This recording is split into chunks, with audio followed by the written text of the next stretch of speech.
ওম নম শিৱায়।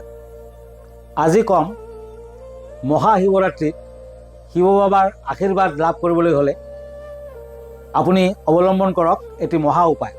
শিৱই মানুহৰ দুখ দুৰ্দশা নাশ কৰাৰ বাবে হেজাৰ হেজাৰ বছৰ ধৰি তপস্যাত মগ্ন হৈছিল আৰু শেষত মানুহৰ দুখ দুৰ্দশা দেখি তেখেতৰ চকুৰ পৰা এটোপাল চকুলো ধৰিত্ৰীত পতিত হৈছিল আৰু য'ত শিৱৰ সেই চকুলো পতিত হৈছিল তাত ৰুদ্ৰাক্ষ গছৰ সৃষ্টি হৈছিল।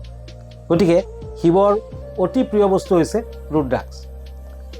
আপুনি শিৱৰাত্ৰিৰ দিনা এটি ৰুদ্ৰাক্ষৰ মালা শিৱলিংগৰ ওচৰত ৰাখি থওক আৰু ৰাতিৰ চতুৰ্থ প্ৰহৰলৈ সেই মালাডাল তাতে থাকিব আৰু প্ৰতি প্ৰহৰত আপুনি গংগাজল আৰু গাখীৰেৰে সেই মালাডাল ধুই থাকক। পিছদিনাখন সেই মালাডাল লৈ আনিব, নিজে ধাৰণ কৰিব আৰু ওম নম শিৱায় বুলি সদায় 108 বাৰমান জপ কৰক।